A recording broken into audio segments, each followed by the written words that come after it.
Trempez vos pois la veille dans de l'eau ou au moins 6 heures.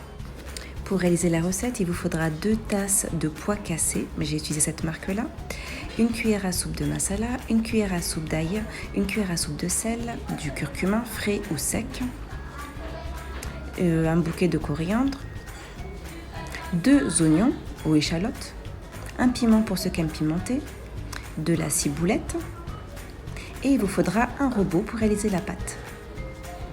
Mettre les pois dans le robot et mixer. À présent, rajoutez une cuillère à soupe de sel, une cuillère à soupe de masala ou de cumin si vous n'aimez pas le masala, une cuillère à soupe d'ail et continuez à mixer.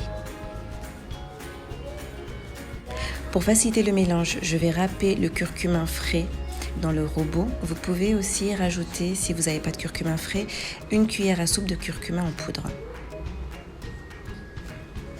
Ajoutez le piment en ôtant les pépins afin qu'il soit moins piquant. Rajoutez dans le robot le piment, les 2 oignons, la botte de coriandre, le curcuma râpé et on va remixer à nouveau. Ajoutez une cuillère à café de poivre. Notre préparation est presque finie. Nous allons mettre la préparation dans un saladier et émincer notre ciboulette.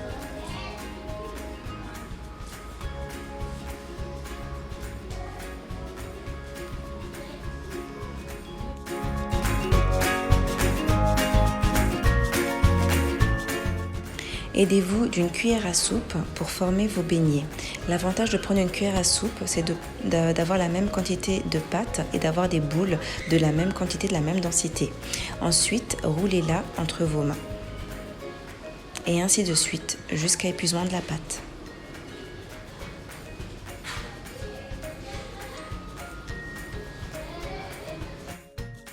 Dans un bas d'huile à feu doux, nous allons faire frire nos bhajia. C'est important de respecter la friture à feu doux, ça permettra à vos bhajia de bien cuire de l'intérieur.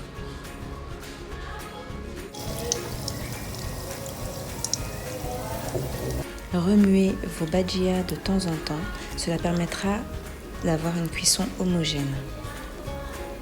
Lorsque les bhajia sont dorés, augmentez légèrement le feu à feu moyen, continuez à remuer, vos bhajia sont presque cuits. Et voilà le résultat, vous avez des bhajia croustillants à l'extérieur et moelleux à l'intérieur.